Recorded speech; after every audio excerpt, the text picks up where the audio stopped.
વિદ્યાર્થી મિત્રો, ચેપ્ટર 10 ઉદાહરણ 7 અડચણની પહોળાઈ 3 મિલીમીટર છે. એ અથવા સ્મોલ ડી જે લખે તે 3 મિલીમીટર, મિલી -3 મીટર. તરંગ લંબાઈ લેમ્બડા આપી છે 500 નેનોમીટર. નેનો એટલે -9, 9માંથી 2 કાઢી નાખો એટલે 10⁻⁻7 મીટર. તો કયા અંતર માટે કિરણ પ્રકાશશાસ્ત્ર એક સારી સન્નિકટતા હશે? ફેનલ અંતર શોધવાનું છે, ટૂંકમાં ZF. ફેનલ અંતર લખીએ ZF. સૂત્ર યાદ આવે તો a²/λ.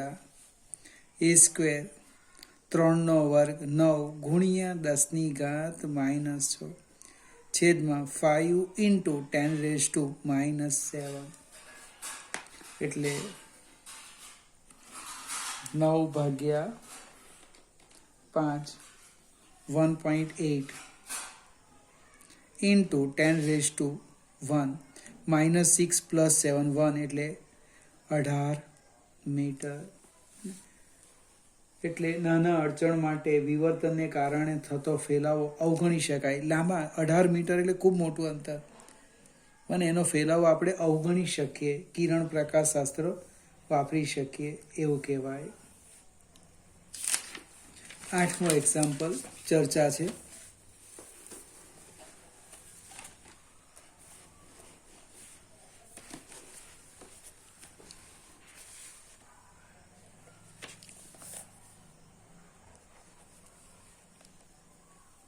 જ્યારે એક પોલેરોઇડ તકતીને એકબીજાને લંબ રાખેલ બીજી 2 પોલેરોઇડની વચ્ચે રાખી ભ્રમણ આપવામાં આવે છે, ત્યારે નિર્ગમન પામતા પ્રકાશની તીવ્રતાની ચર્ચા કરો.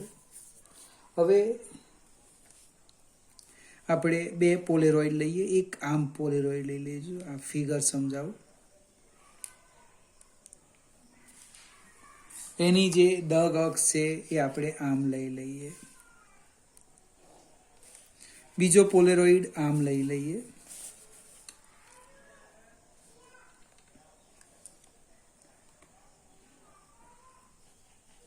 બીજો પોલેરોઇડ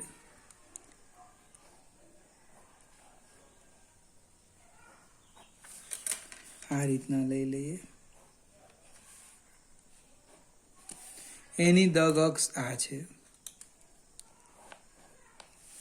અને હું P1 કેમ પોલેરોઇડ 1, આ પોલેરોઇડ 3, બંનેની અગક્ષો પરસ્પર લંબ થવાની.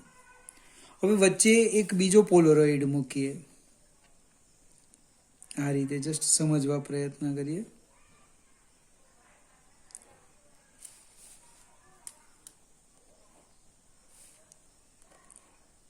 આમ જો એકદમ ઝાંખી લીટી પાડું છું આમ, આ રીતે. આ પોલેરોઇડ 2 લઈએ. રકમમાં શું લખ્યું છે? આ બેની દગ અક્ષ પરસ્પર લંબ છે, બરાબર. વચ્ચે જે પોલેરોઇડ છે એને તમારે ભ્રમણ આપવાનું છે, અને નિર્ગમન પ્રકાશ, અહીંયા જે પ્રકાશ આવે એની ચર્ચા કરવાના છે. હવે સપોઝ અહીંયા આપણને આગળ કંઈ કીધું નથી, પણ આપણે જસ્ટ કલ્પના કરીએ કે આ અધ્રુવીભૂત પ્રકાશ છે, એટલે અહીંયા જે તીવ્રતા આવશે એ I1 = I0 આવવાની. આપણે લઈ લઈએ, ધારી લઈએ. પોલેરોઇડ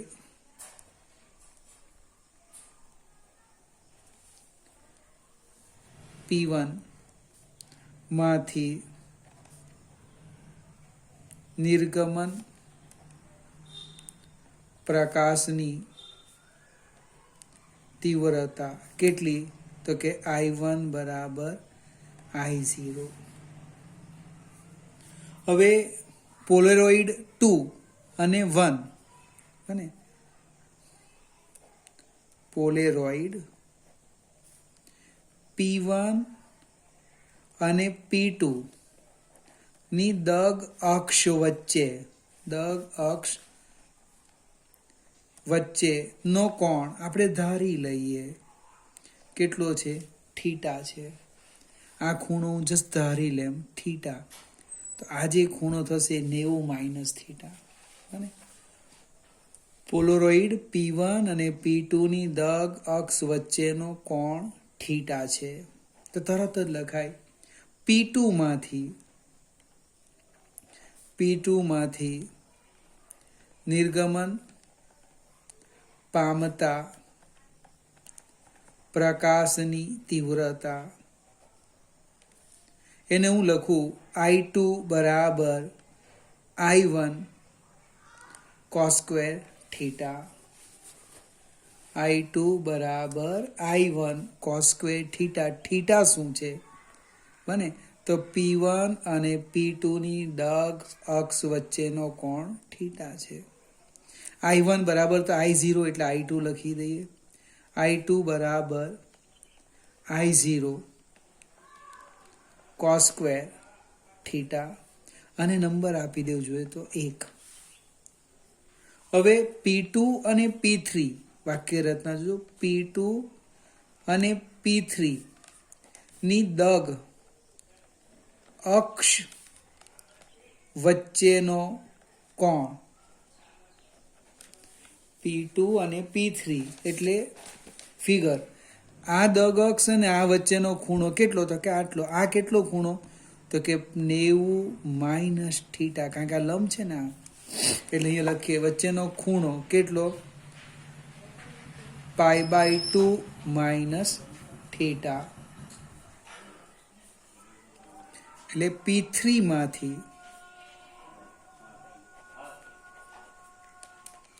નિર્ગમન પામતા પ્રકાશની તીવ્રતા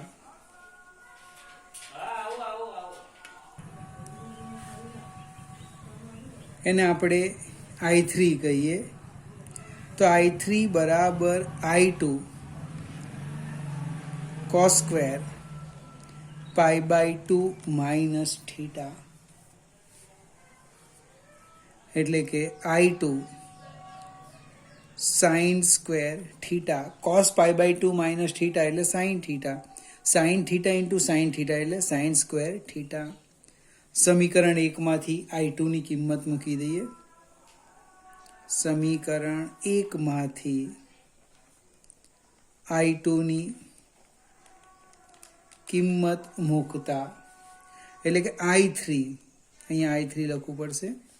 I3 બરાબર I2 એટલે I0 cos square theta sin square theta. હવે આનું સાદું રૂપ આપીએ આપણે. હું આ રીતે લખું છું જો I0/4 ઇન્ટુ અને કૌંસમાં લખું twice cos theta sin theta આખાનો વર્ગ. જો ચેક કરો 2 નો વર્ગ 4, 4 ને 4 નીકળી જશે. cos square theta sin square theta. પણ sin 2 થીટા કોને કહેવાય? તો કે sin 2 થીટા બરાબર twice sin theta into cos theta. એટલે આની કિંમત મુકાય sin 2 થીટા. એટલે કે I3 લખો. I3 બરાબર I0/4 sin 2 થીટા. હવે નિર્ગમન પામતા પ્રકાશની તીવ્રતાનું સૂત્ર આવી ગયું અને કે I3 બરાબર આ સ્ક્વેર કરવો પડશે. આ તો પાછો વર્ગ છે ને, એટલે અહીંયા વર્ગ લખવું પડશે. sin square 2 theta. એટલે આપણે જે કિંમત મૂકીએ કોની મૂકી, આની જગ્યાએ લખ્યું sin 2 થીટા, આપણે એનો વર્ગ છે એટલે sin સ્ક્વેર 2 થીટા. હવે એની ચર્ચા કરો. ચર્ચામાં શું કરીએ તો એક સંભાવના લઈએ કે 2 થીટા ઇઝ ઇક્વલ ટુ π/2 લેમ. It means theta is equal to π/4 હોય તો આ 1 થાય તો તીવ્રતા મેક્સિમમ. બને I3 બરાબર આઈ મેક્સિમમ કેટલી I0/4 જો 2θ ઇઝ ઇક્વલ ટુ કેટલા લખ્યા π/2 એટલે 1 થઈ ગયું. સાઇનની સૌથી મોટી કિંમત એટલે નિર્ગમન પામતા પ્રકાશની તીવ્રતા મહત્તમ થઈ ગઈ. કોઈક બીજું લખું 2θ ઇઝ ઇક્વલ ટુ ધારો કે હું પાઈ લખી દેમ મને 2θ ઇઝ ઇક્વલ ટુ પાઈ એટલે θ ઇઝ ઇક્વલ ટુ કેટલા π/2 તીવ્રતા જો sine 2θ pi sine pi equal to કેટલા 0 I3 equal to I minimum કેટલા આવવાના 0. ચર્ચા કરવા કીધું છે. એ સિવાય પણ તમે કોઈક બીજી કિંમત લઈ શકો મને આ તો જસ્ટ સમજૂતી આપી. નિર્ગમન પ્રકાશ I3 પણ પરિસ્થિતિ શું છે ફિગર પર જઈએ.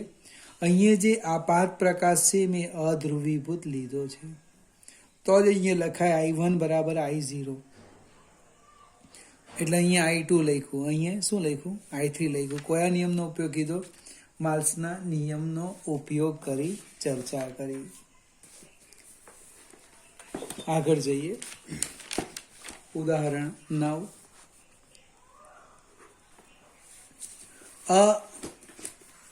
અધ્રુવીભૂત પ્રકાશ એક સમતલ કાચની સપાટી પર આપાત થાય છે.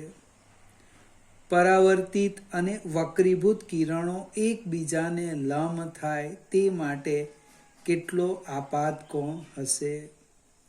હવે પ્રોબ્લેમ સમજાવું, રકમની વાત કરું. આ એક કાચની સપાટી લઈ લે માં પારદર્શક, આ લંબ છે. લંબ સમયનો દુરુપયોગ કરીએ, ડાયરેક્ટ લખાયું છે આ રીતે ફિગર થશે. આ આપાત કિરણ, આ પરાવર્તિત કિરણ લઈ લઈએ અને આ વક્રીભૂત કિરણ લઈ લઈએ. આ લંબ આપ્યું છે, આ જે છે એ R. હવે આ પરાવર્તિત કિરણ અને વક્રીભૂત કિરણ જો પરસ્પર લંબ હોય બને તો આ સંપૂર્ણ તલ ધ્રુવીભૂત કિરણ બને. એટલે આ જે ખૂણો છે એને બુસ્ટર કોણ અથવા તો ધ્રુવીભવન કોણ θP, એટલે આ પણ કેટલો થાય θP થાય. અહીંયા માંગેલો છે આપાત કોણ કેટલો હશે. હવે જ્યારે પરાવર્તિત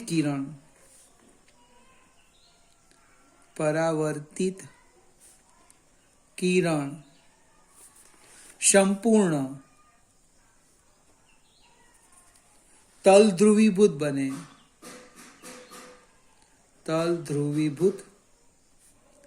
બને ત્યારે તે માધ્યમનો વક્રીભવનાંક એ કોના બરાબર થાય? ધ્રુવીભવન કોણના ટેન્જન્ટનું મૂલ્ય એ તે માધ્યમના વક્રીભવનાંક જેટલું હોય. અને બુસ્ટરનો નિયમ, કાચનો વક્રીભવનાંક અહીં આપ્યો નથી એટલે દાખલો અહીંયા અધૂરો રહી જાય. પણ આપણે કાચનો વક્રીભવનાંક 1.5 લઈ લઈએ એટલે કે tan θP is equal to 1.5 natural tangent જો એટલે જવાબ આવી જશે. ફરીથી બની શકે આ કિંમત જે છે એવી કોઈક પરિચિત લઈએ કે ટેન્જનની જરૂર નહીં પડે. એક લખી દીધો હવા tan θP is equal two 1 તો θP કેટલા થાય 45 ડિગ્રી. જે હશે તે તમને આ કિંમત આપે અને નેચરલ ટેન્જન જો તેને અનુરૂપ શું આવશે જવાબ આવશે. આપણે અહીંયા ઉદાહરણ પૂરા થાય છે. સ્વાધ્યાય પર જઈએ. સ્વાધ્યાયનો પહેલો એક્ઝામ્પલ,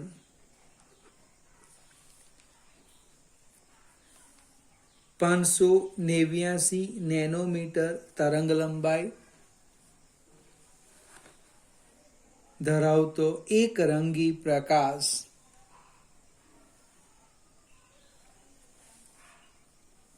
હવામાંથી પાણીની સપાટી ઉપર આપાત થાય છે. પરાવર્તિત અને વક્રીભૂત પ્રકાશની તરંગ લંબાઈ, આવૃત્તિ અને ઝડપ શોધો. પાણીનો વક્રીભવનાંક આપ્યો છે. પ્રેક્ટિસ માટે દાખલો આપ્યો છે. તમને લેમ્બડા એર હવામાં આપી છે તરંગ લંબાઈ 589 નેનોમીટર, નેનો 10⁻⁻9 મીટર. હવે પ્રશ્ન કયો છે? મને એની ઝડપ હવામાં 3×10⁸ મીટર પર સેકન્ડ. પાણીનો વક્રીભવનાંક આપ્યો છે એન વોટર 1.33. હવે હવામાં આવૃત્તિ પણ શોધી નાખીએ, આપણે શોધવી જોઈએ. એટલે કે nu lambda air is equal to c. એટલે ન્યૂ બરાબર c by lambda air. C છે 3×10⁸.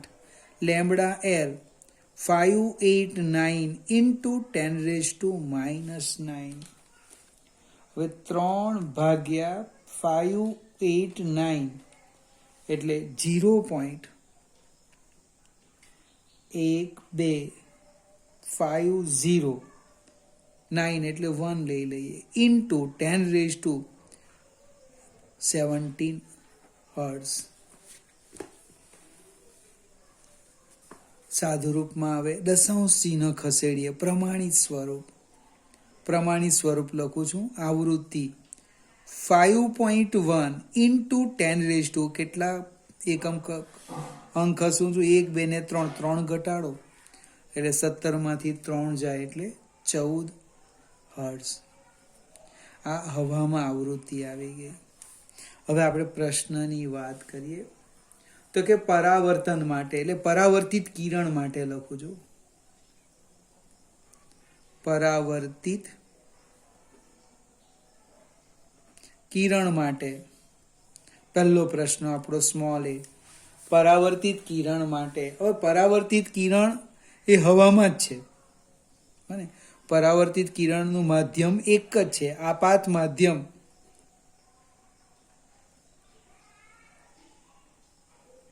અને પરાવર્તિત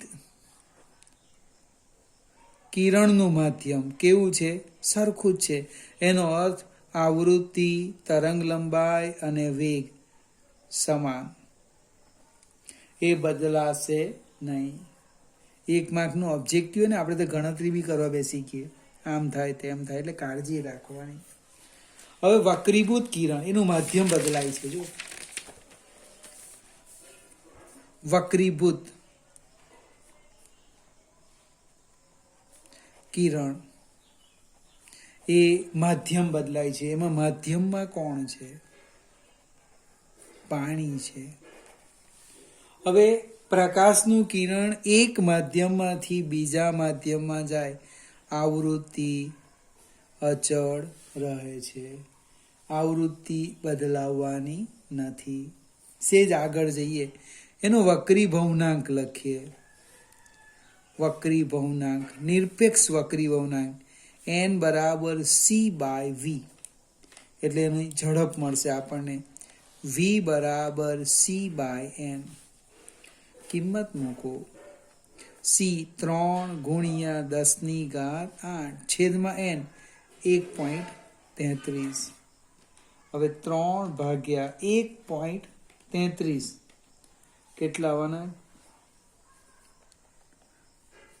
2.26 into 10⁸ મીટર પર સેકન્ડ. જો ભાઈ વેગ બદલાઈ ગયો, આવૃત્તિ અચળ, વેગ બદલાઈ ગયો. હવે એના પરથી તરંગ લંબાઈ શોધીએ. આવૃત્તિ લેમ્બડા વોટર બરાબર v. એટલે લેમ્બડા વોટર બરાબર v/ન્યુ. હવે ઘણી વાર શું છે, આ ન્યુ ને v હરખા જ દેખાય.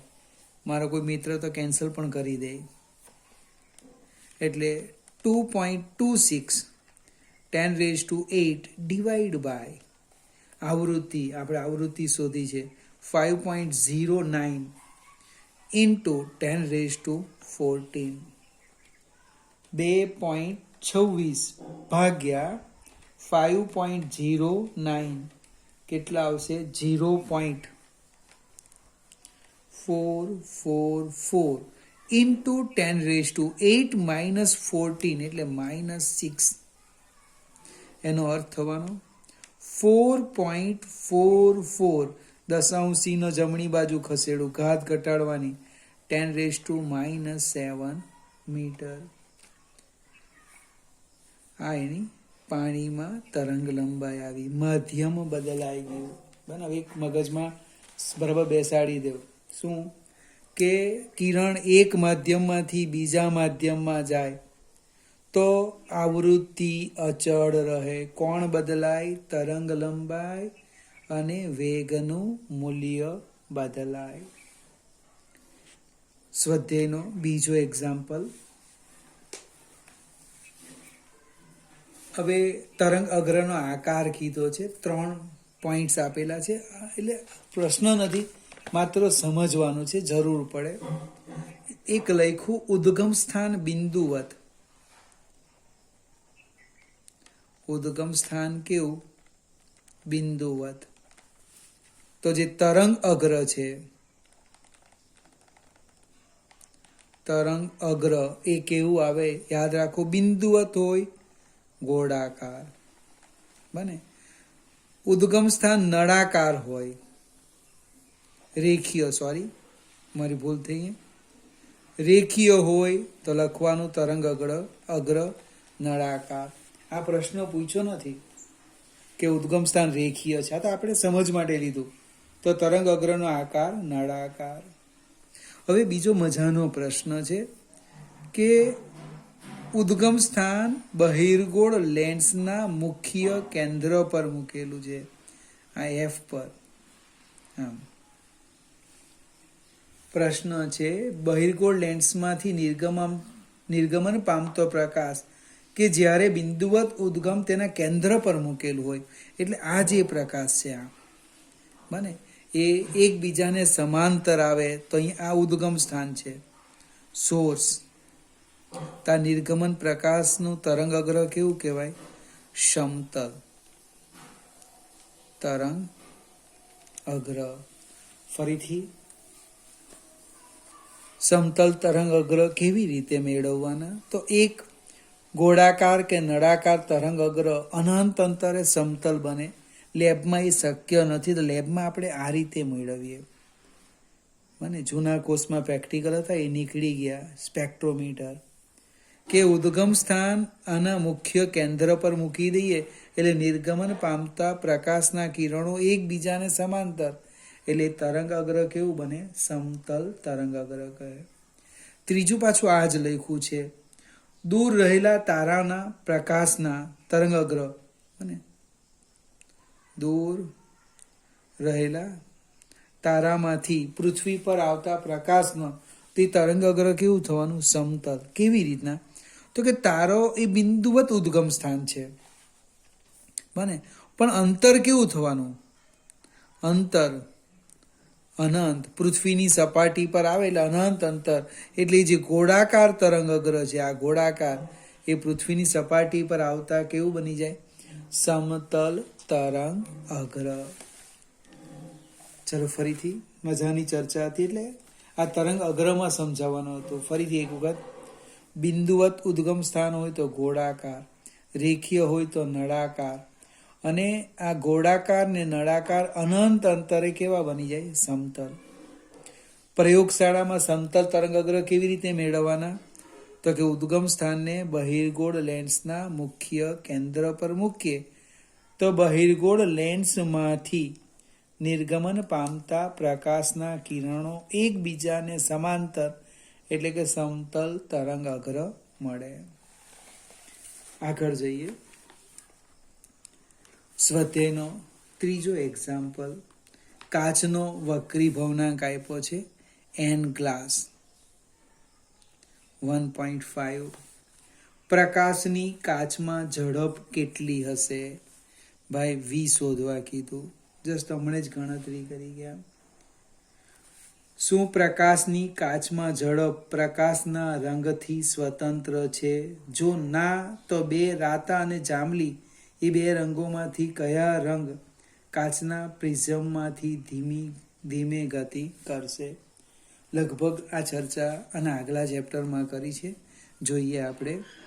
એન ગ્લાસ નિરપેક્ષ વક્રીભવનાંક, સી બાય વી ગ્લાસ અથવા તો વી એટલે વી આમ લખાય, સી બાય એન ગ્લાસ.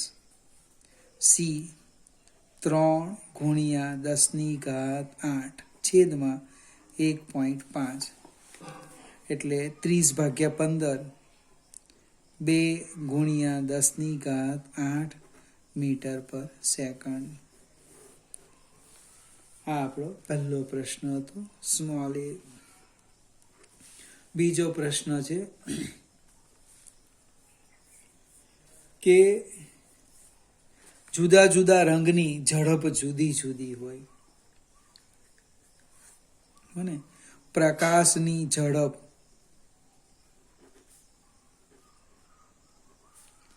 રંગથી સ્વતંત્ર નથી. હવે બે રંગ આપેલા છે, એક રાતો રંગ અને બીજો છે જાંબલી રંગ. બને તો જાંબલી રંગની એટલે કે વી જાંબલી ઇઝ લેસ ધેન વી રાતો એટલે લાલ રંગ. જાંબલી રંગનો વેગ રાતા રંગના વેગ કરતા ઓછો હોય. કેવી રીતે? સેજ યાદ કરીએ. આપણે જાંબલી રંગની જે તરંગ લંબાઈ છે વાયોલેટ એ લેસ ધેન રાતા રંગની તરંગ લંબાઈ. એનો અર્થ v is equal to nu lambda એટલે કે ઝડપ v violet is less than v red. જાંબલી રંગ ધીમેથી ગતિ કરશે, લાલ રંગ જાંબલી રંગની સાપેક્ષે ઝડપથી ગતિ કરશે. ફરીથી વિદ્યાર્થી મિત્રો, એક્ઝામ્પલ નાના નાના છે, ઓબ્જેક્ટિવ છે, સમજીને તૈયાર કરજો, વાંધો નહીં આવે.